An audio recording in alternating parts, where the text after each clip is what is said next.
రెండో విషయం, నేను క్లియర్గా చెప్పిన తెలంగాణ రాజ్యాధికార పార్టీ ఎవరికీ వ్యతిరేకం కాదు, సమానమైన హక్కులు అందరికీ దక్కాలి. ఎస్, ఇంత స్పష్టతతో చెప్పినాం.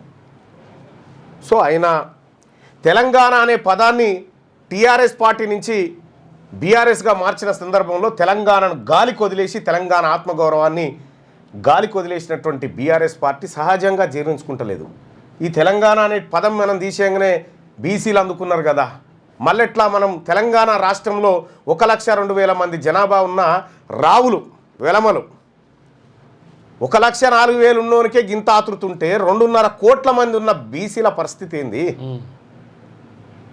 మీ పార్టీలకు మీ వెలమలకు ఓ 2-3 పార్టీలు ఉండొచ్చు, మీ రెడ్లకు ఓ 4-5 పార్టీలు ఉండొచ్చు, బీసీలకు పార్టీ వస్తే అజీర్తి, కడుపు మంట, రకరకాల మీ బాధలు చూస్తూ ఉంటే, మీ బాధలు, మీ కథ, మీ కార్ఖానా చూస్తూ ఉంటే ఆహా ఇన్ని రోజులు ఇదా కథ అనిపించింది.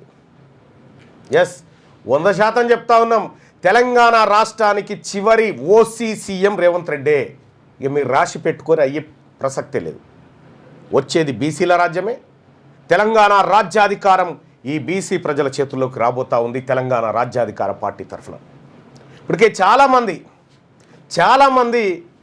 కొంతమంది బీసీ ఎమ్మెల్యేలు కూడా ఫోన్ చేసి ఇవాళ నిమ్మలం ఉందన్నా మాకు, ఇక మేము ఎవరిని గులాంగిరి చేయాల్సిన పని లేదు, ఇవాళ మాకు విలువ పెరుగుతూ ఉందన్న, మా పార్టీలను మమ్మల్ని గౌరవిస్తూ ఉన్నారు, రాగానే కూర్చో అంటారు అన్న. అదివరకేమో మా ముంగట కాలు మీద కాలు వేసుకొని వాళ్ళు కూర్చుంటే మేము సీట్లో పట్టుకొని కూర్చునేదన్నా, ఇప్పుడు ఆ పరిస్థితి లేదన్నా, ఉల్టా అయిపోయింది మొత్తం.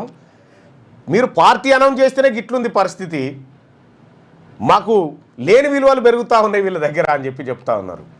ఆ విలువలు తాత్కాలికమైన విలువలే, గుర్తుపెట్టుకోండి. ఆ విలువలు మిమ్మల్ని తడిబట్టతో గొంతు కోసే విలువలే తప్ప కొత్త విలువలేం కాదు. వాళ్ళు ఎప్పటికీ మనోళ్ళు కాదు, మీరు గుర్తుపెట్టుకోవాలి.